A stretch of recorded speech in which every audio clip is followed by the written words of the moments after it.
Hi everyone, it's QuickyBaby and welcome back to World of Tanks. And ever since I got to see the Minotauro in Wargaming's Italian tech tree reveal of a new branch of tank destroyers, I have been looking forward to getting to take a look to see how they are going to give this tank statistics. And today I am happy that we have all of the statistics at our disposal, but I'd like to clarify that the characteristics are not final, so take them with a pinch of salt as Wargaming are currently balancing all of them. Anyway, in true QuickyBaby fashion, I'm going to be giving you a deep dive as to what could be the next tier 10 tank going into the game. It is the Controcarro 3 Minotauro. So this vehicle immediately just looks as if it's like a wall in front. Well-angled armor. Even the lower plate looks like it's not going to exactly be trash, as it is completely flat, so it might even be able to ricochet a few shots off there. Few possible weak points on top of the tank. All of that kind of remains to be seen. It's something that we don't know fully about. Wargaming doesn't look like they've actually fully fleshed it out with a different kind of looking model here, as it's untextured. But what we do know, and you will have seen if you'd watched my previous video or Wargaming's video on the matter, that it has a semi-traversable turret that's able to turn 45 degrees to the left and 45 degrees to the right. Now, this is a very complicated tank to discuss because it has an absolutely bizarre intra-clip reload time of 8 degrees. That is very unusual for an autoloader. Autoloaders are all about bursting out large amounts of damage and then having an extended reload. Now, Wargaming are definitely mixing it up here because they're giving it a short reload time of 24 seconds and a long intra-clip reload time of 8 seconds. This means that they can give it, should we say, really quite good burst damage, but not incredibly good burst damage, but then make it suffer with a reload time. So that's what the vibe is of the tank. So I've taken all of these statistics and to allow you to figure out how it actually compares to tanks you may already be playing. Of course, QuickyBaby's put it all out onto an Excel spreadsheet so we can have an early comparison. So here we have the Minotauro, then we've got the Badger, and the E100? You might be thinking, E100? I'll get to it in a second. The Badger being the highest damage per minute tank in the game, and undoubtedly the most similar vehicle to the statistics that we currently have of the Minotauro. So the Minotauro has a 130mm caliber gun with 530 alpha damage, and it has 5 rounds in its magazine. When we compare this to the Badger, which has a 123mm caliber gun and 480 alpha damage, it's definitely one-upping it within that regard. The E100 has identical alpha damage to the Minotauro, but it doesn't have nearly as good high explosive rounds, with the Minotauro packing 700 alpha damage. Although, immediately when we take a look at the penetration of the Minotauro, we can see that its regular rounds are a tremendously disappointing 255. That is not good for a tier 10 tank destroyer. However, Wargaming have turned it around with the gold rounds that this tank has, and unlike the Badger, which has pretty okay standard pen but really horrible premium pen, the Minotauro gets 345. That should mean that this tank has enough penetration to be able to go through the front of turrets, like on an E100 for example, and it definitely gives the tank an edge. It's definitely going to be pay to win from that regard because the vehicle's very similar to a heavy tank like the E100. E100's 246mm of pen, but it definitely has better gold rounds. One thing that is really cool, however, is the high explosive pen is the same as the Badger at 130mm, and so I can imagine absolute memes of this vehicle, of it reloading high explosive rounds, going in against some lightly armored targets, managing to hit all 5, and it's going to be doing 3,500 damage per magazine if you're able to do that, or alternatively just really annoying some heavy tank that's trying to side scrape against it. Just doesn't really feel like an autoloader, however, because it has that 8-second intra-clip reload. And this is where I want to do a deep dive. For the Badger, before it's got a crew and you've put in cookies and cream or whatever it's called, pudding and tea. Why do I call it cookies and cream? I obviously want some ice cream now. Before you've got pudding and tea on your crew, which helps out the DPM by 5%, before you've got a gun rammer, before you've got vents, before you've got all of that, the Badger has an 8.5-second reload. So this makes the Minotauro look really scary, right? The Badger has the highest DPM in the game at 3,388 base, and considering the Minotauro only has an 8-second intra-clip reload, And it has still got higher alpha damage at 530. You'd be thinking, whoa, the Minotauro is going to be the burst damage daddy of World of Tanks. And considering it's got such a large magazine, maybe it's going to make the Badger look a little bit useless. However, what you need to consider is that the Minotauro is not going to be able to improve that intra-clip reload, and it isn't probably going to be able to use a gun rammer, as no autoloaders, apart from very weird ones like the Chi-Ri, can use gun rammers in World of Tanks. So what happens if you max out the Badger? We're talking about using the field mod, using ammo rack reconfiguration. You're putting bond vents and a bond gun rammer because, of course, you want to get the highest possible damage per minute with an armor piercing round in World of Tanks. You get pudding in T, you put on a directive, and you even use Brothers in Arms as well. Well, that changes the Badger's reload from that 8.5 seconds base all the way down to a 6 second reload. So now the vehicle is firing 10 rounds a minute and it's packing 4,800 damage per minute. And this is where I guess the Minotauro kind of looks good on paper until you actually think that you can improve the damage per minute on such scary vehicles as the Badger down to outrageous levels. What kind of makes the Minotauro's 8-second intra-clip reload look even a little bit worse is you can get the E100's 12-second reload when you haven't got any equipment on the tank all the way down, if you're using Bond equipment and chocolate, I hasten to add, down to just over 9 seconds, which is only 1 extra second than the Minotauro, but then the E100 doesn't have to have that awkward 24-second reload at the end of its magazine. And so I guess, for free-to-play players who don't use Bond equipment and don't use premium consumables, the Minotauro's burst damage looks pretty good. But for all of you players out there who like to min-max your tanks, the Minotauro's burst damage pales in comparison compared to the Badger, and with that lengthy reload afterwards, I could imagine this is going to be a frustrating tank to play. What Wargaming are effectively doing here is they're creating a tank destroyer, and they realize they can't just put another Badger in the game and for it to be exciting. And so what they're doing is they're creating a tank that has not quite, but nearly the burst damage potential of a Badger that has to have a cool down afterwards. And what we're going to see with the rest of the statistics is that Wargaming are effectively using that disadvantage to enable it to have other statistics that will be probably better than the Badger within that regard. So let's take a look at the gun handling of the Minotauro. It's 0.44. Well, they haven't really invested into the accuracy.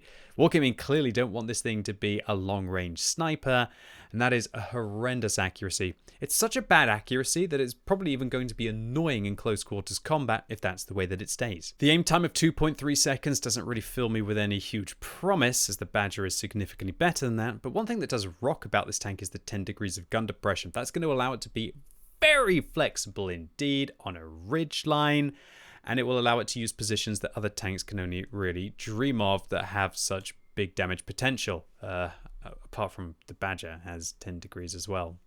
The elevation of 20 is pretty flexible, but here's the real advantage of the Minotauro, and that is that it has a semi-traversable turret.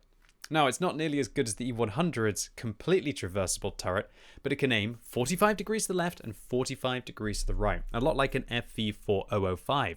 And that will allow it to be able to still be fairly flexible, even if its tracks get locked down.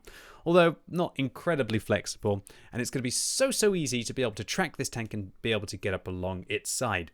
And unlike something like a Foch 155, for example, which is doing 750 damage to you every 5 seconds, you only really have to take one shot for 530 damage, track it, maybe it uses its repair kit, and then as long as you can track it again, you won't even have to take a second shot from this thing. I can imagine the Minotauro is going to be very scary until you lock its tracks down, and then it's going to look like one of the most tasty snacks you've ever found in World of Tanks, and I can't really imagine that you're going to worry too much about the damage that you take or even that you bounce if it's not loading gold because it's got awful standard pen. So how about the dispersion values on this vehicle? 0.2 when moving, 0.1 when turning the hull, and 0.04 when turning the turret. This is actually excellent. And it means that this vehicle is very likely not going to have to use a rotation device, which brings me back to a point that I should have made earlier, and that is that while, you can max out the DPM of the Badger and the E100, That is if you're using a gun rammer and vents on the vehicle. Now remember that the Minotauro won't probably be able to use a gun rammer, and so that's going to allow it to have an extra slot of equipment. What would you choose to invest on this tank? Well, that's going to be up to you. I presume that what you're going to do with this vehicle is probably end up using vents, a durability device, and a turbo on this tank, because the Badger clearly has to use, at least in my opinion, gun rammer, vents, and a turbo. So the Minotauro, in a way, with its 8 seconds intra-clip reload, can still get really good damage per minute without having to invest into a gun rammer. And that means that you should take into account that it's likely it's going to be able to use a durability device instead, which maybe can help it to be able to keep its tracks on to prevent opponents from being able to constantly lock it down. And also the fact that Wargaming are giving this thing fairly good gun handling and that semi-traversable turret means that you're probably not going to have to use the rotation device on this vehicle at all, which is unusual because I would personally like to use a rotation device on the Grilla because that thing with its semi-traversable turret has just such a horrible time with its dispersion values. So now let's move on to the mobility of this tank, and yeah, it's not really great news. 36 forwards, while it's better than the Badger, and with the turbo you're going to be able to go 40 or even 41 with this thing, its power to weight ratio really sucks. And unlike the Badger, which actually has a fairly decent engine power and a power to weight ratio, which you're going to be able to pump up using a turbo on the tank, this one with its relatively lackluster engine isn't really going to get the benefit there. However, unlike the Badger, when we take a look at the terrain resistances, this one actually is getting pretty good terrain resistances unlike the Badger, which of course you're going to be able to further improve with the field mods. And so I can't imagine it being that sluggish, but definitely not going to be super fast. It's going to be quicker than a super heavy like the E100, but it's definitely not going to be bombing it around the battlefield. Another thing that sucks about this vehicle is the 12 km/h reverse speed. That's just tragic. You're not going to be able to escape from many scenarios, a lot like the Badger. So again, don't think that just because you've got a turret means that you're going to be able to play like a heavy tank.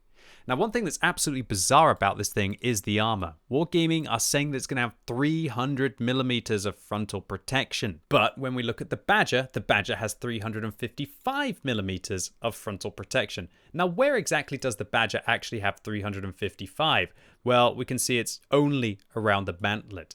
And we can see that the Badger actually has 279 here. It's got 215 up here. And so if you imagine the Minotauro has a slight angle and it's 300 millimeters thick, I cannot imagine that many regular rounds, if any, are going to be able to go through the front of it.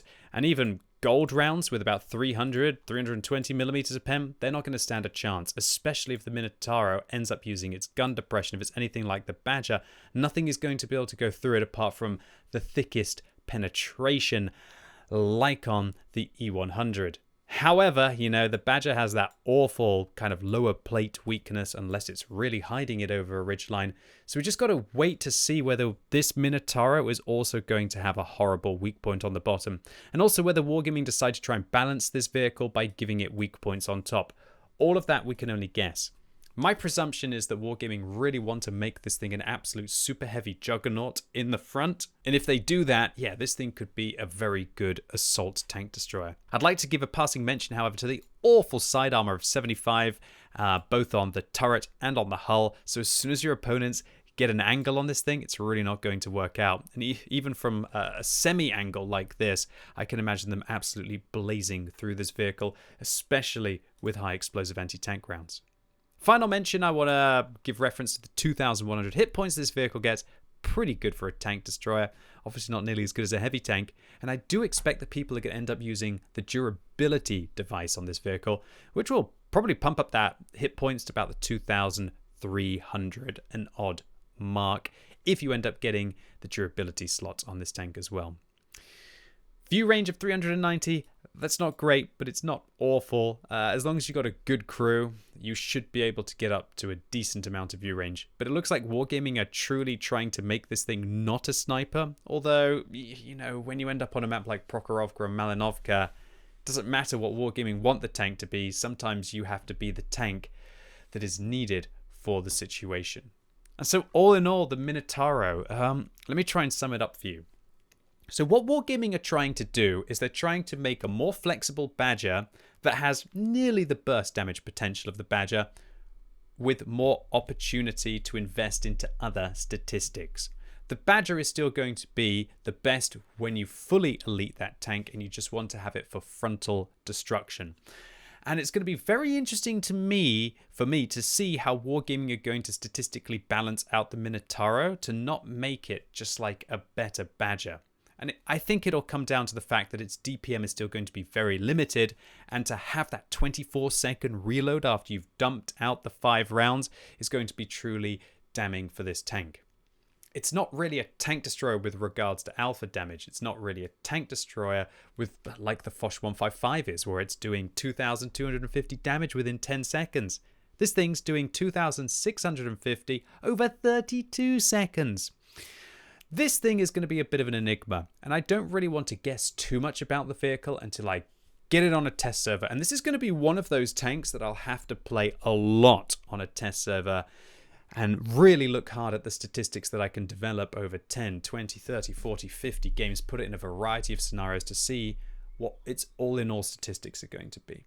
Because when I consider that the Badger has one of the best win ratios of any of the tier 10 tank destroyers, if you take that kind of an ideology of a vehicle and then you kind of mitigate some of its weaknesses with a traversable turret and maybe even give it some better lower plate armor, it'll be very interesting to see what the Minotauro is capable of. Anyway, ladies and gents, boys and girls, that was it for today. Hopefully you liked this sneak peek or first look at the Minotauro. What do you think about the statistics of the tank? Let me know in the comments down below. Hope you enjoyed this video. If you did, give it a thumbs up. If you hated it, give it a thumbs down. And stay tuned to the channel, because you know as soon as I can get my hands on this vehicle, I got a tank review, or a preview at least, of it coming as soon as I can. And as always, thank you so much for watching. You've been epic, and hopefully I'll see you soon.